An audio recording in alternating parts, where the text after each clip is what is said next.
Eu gosto de trazer à tona esse assunto sobre senhores do mundo.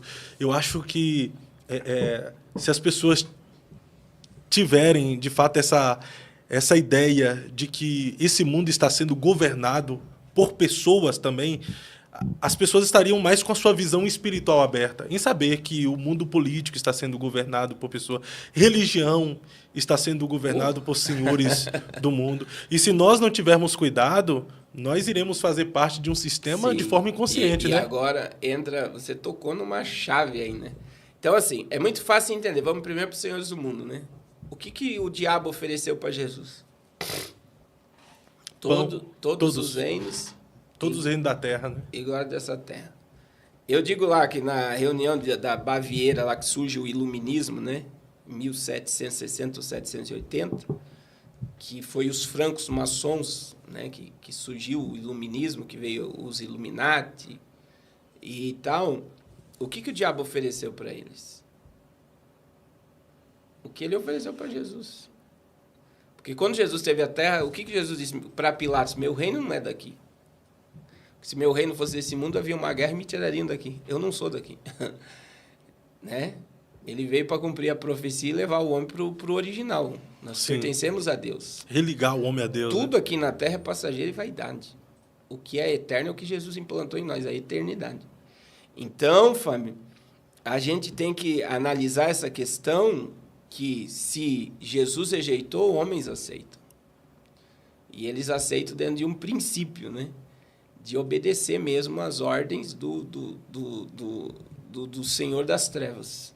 Né? Então, quando você vê, existe famílias, eu acredito que no primeiro, segundo podcast a gente comentou sobre isso, né? Essas famílias, quando você estuda sobre elas, não podem casar com pessoas fora delas. Então, entra, por exemplo, a família da Inglaterra, que faz parte do sistema. Você tem o rei Charles, que casou com a Diana. A Diana morreu. Puxa depois no Google onde é o cemitério de Diana. A Diana foi sepultada no meio de uma ilha, lá ninguém chega nem perto. A morte de Diana não é conspiração. Todas as câmeras do local que ela morreu foram desligadas. É mesmo? Tá na internet isso. Mas por quê? Porque ela foi morta porque ela sabia demais. Porque ela não fazia parte do clero do comando. Então, ele sai do meio e casa com uma pagã. A mesma coisa aconteceu com o príncipe William agora. Ele casou com a Kate e eles deserdaram ele. Ele foi desligado da família para ficar com ela. Ele preferiu o amor do que ficar conectado. Por quê? Porque se você faz parte, por exemplo, é o príncipe Charles, na época, né? Filho da rainha Elizabeth, casado com uma plebeia. E não é a questão de uma plebeia, era alguém que não faz parte do sistema. Então, essas 13 famílias, quando você estuda sobre ela, eles não casam com ninguém de fora deles, eles só casam entre eles. E isso mostra o pacto, porque o poder pertence... É como assim, nós comandamos tudo e ninguém de fora vai entrar dentro desse sistema.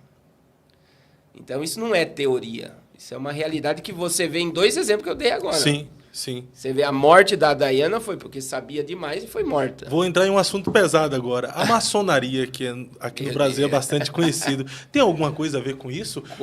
Porque sempre foi falado, né, que a maçonaria também governa políticos, está dentro de religião, dentro de denominações de igreja. A maçonaria faz parte disso? Então, a maçonaria, se você puxar a origem da maçonaria, uma das origens da maçonaria seria o Templo de Salomão, né? Sim, sim. A construção da obra, por isso que eles utilizam uma colher de pedreiro.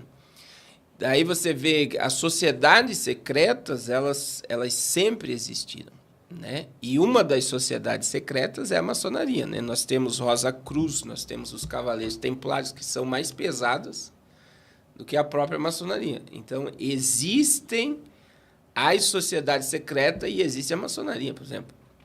Um dos maiores templos maçom está na Inglaterra. E é a família real britânica que comanda ela.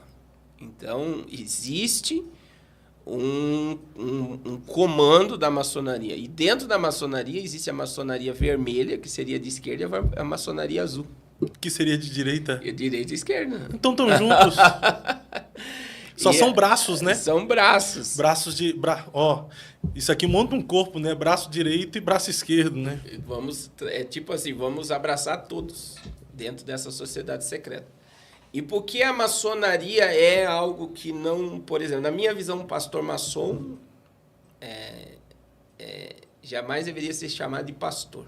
E nós temos muitos pastores maçons. Nós temos pastores maçons. Muitos. Mas qual é o... muito pastor na Assembleia de Deus mas vamos lá. Muito pastor presbiteriano, então. Batista também tem. Presbiteriano, por exemplo, o pastor Augusto Nicodemos, né? Que é o cara da... Ele chegou... Existe um áudio de uma plenária que ele chegou a debater, dizendo: nós não teremos mais pastor maçom na igreja presbiteriana. Ele queria tirar os que são. E chegou a ponto que ele não conseguiu. E eles chegaram no consenso que os próximos pastores não podem fazer parte de sociedade secreta. Oxe, então eles já estão cientes que tem Sim, e existem pastores maçons. Com certeza. Na Assembleia de Deus tem, mas são ocultos, né? São não, escondidos. eu digo assim, a família Ferreira toda maçônica. E eles não escondem isso. É mesmo. E eu acho difícil hoje, é polêmico, eu quase não prego em Madureira, quando me levo é por misericórdia. Mas eu falo abertamente, Manuel Ferreira é maçom, o camarada que escreveu vários hinos da harpa, Macalão, maçom. Paulo Leivas Macalão, maçom? E Manuel e Abner Ferreira, maçom. Você vê, pega o templo da igreja da Madureira do Rio de Janeiro, que o Abner é presidente. O piso é maçônico. Tudo que você vê branco e preto dentro de uma igreja é piso maçom. Mas... E, na minha visão, eu digo claramente, eles não escondem que fazem parte da maçonaria. Mas qual é o problema de fazer parte da maçonaria? É que, assim, eu sempre ouvi falar que na maçonaria existe sacrifício de bode ao satanismo, mas nunca foi provado de forma perceptível que existe esse sacrifício mesmo ao caramunhão. Existe esse sacrifício dentro da maçonaria? Eu só vou dizer assim...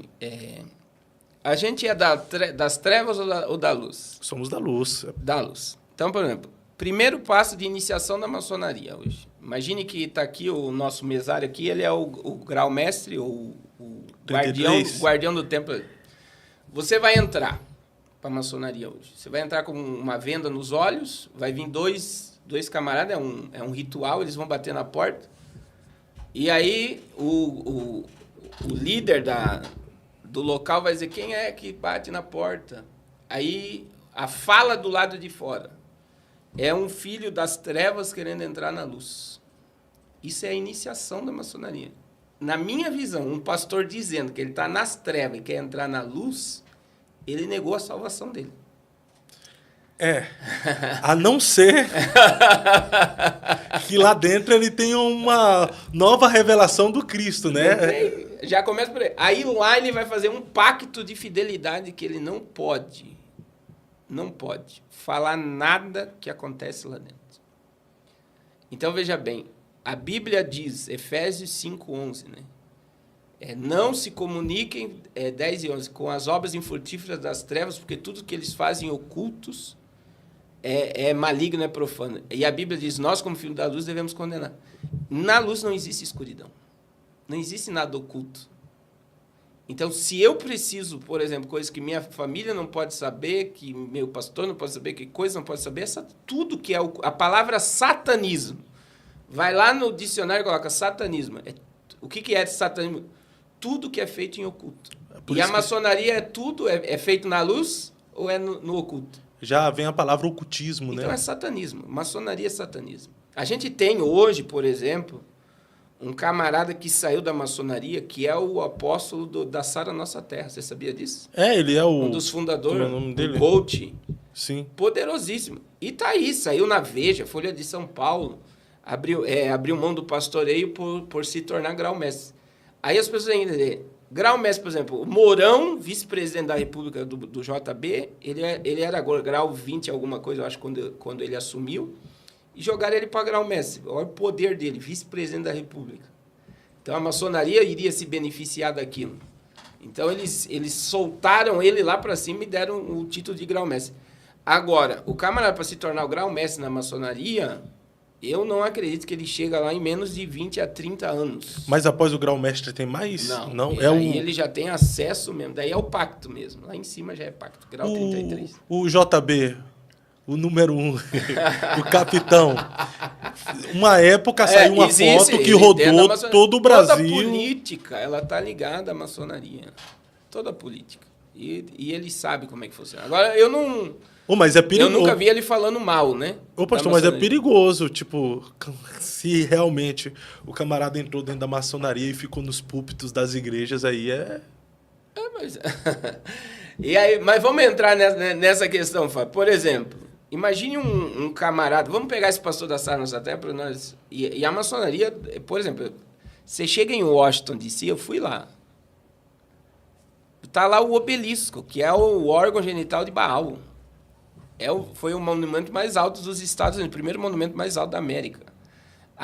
E tem a ver com a maçonaria? Toda. Você pega a história de Lincoln, de George Washington, todos maçom. Tem uma imagem de Lincoln lá, o memorial de Lincoln, ele tá lá de roupa, tal. Eu fui lá, que fica na frente daquela praça que tá na frente do obelisco. Eu estive lá. Aí você chega, tem uma imagem de Lincoln que ele tá igual o Bafomé. Bafomé, ele tá assim, né? Assim, com a mão levantada abaixo, a cabeça dele, e eles colocaram Lincoln quase nu, como um dos patronos da maçonaria. A América foi fundada debaixo de pilares maçom. Então, a maçonaria domina os Estados Unidos e toda a presidência americana está ligada à maçonaria. Não existe assumir. Por quê? Porque a fundação da América é maçônica.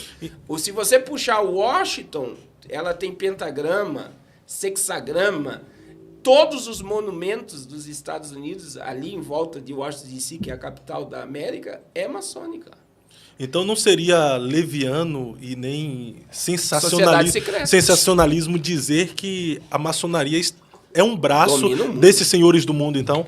Sim. Aí, outra questão. Vamos falar desse pastor, só para mim concluir aqui, a minha linha de raciocínio. Sim. Se o cara se tornou grau-mestre, ele fundou a Sara Nossa Terra, pregou todos esse ano na Sara Nossa Terra, ele colocou pastores e membros na maçonaria, porque ele era coach. Ele é um coach que deu mentoria para estrelas aí, internacional.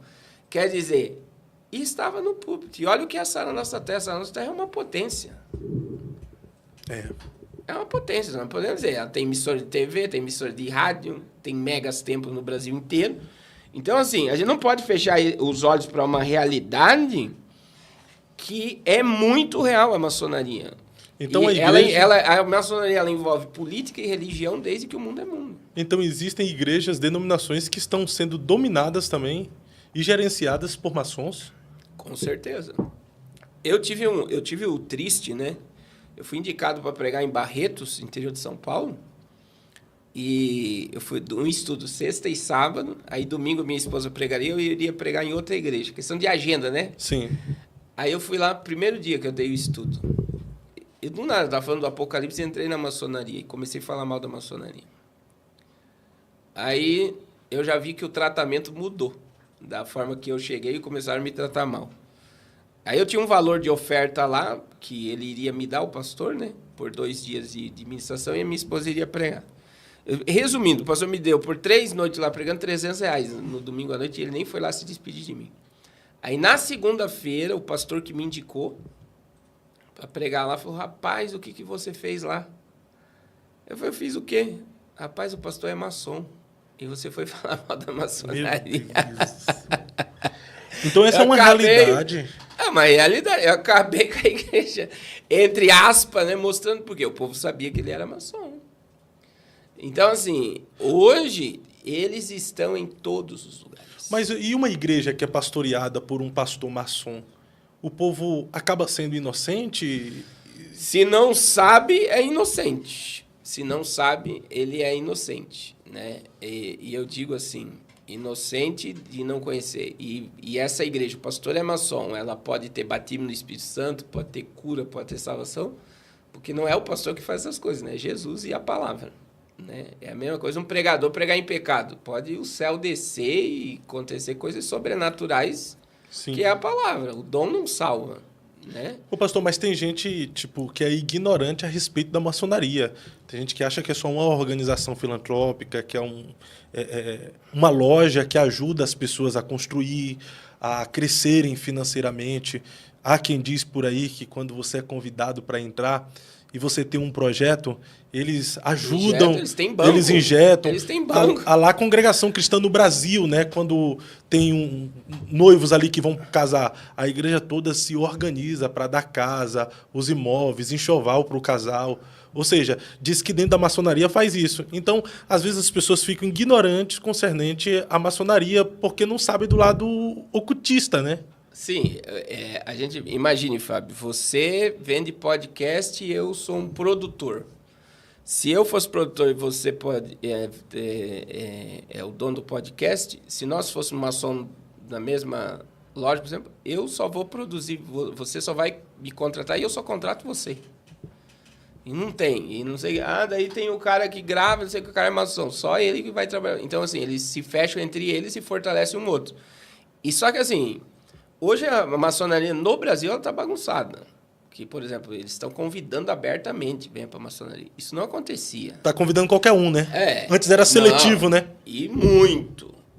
Não é um seletivo qualquer. Eles iam ver teu CPF, se você era negativado, se você comprava e não pagava.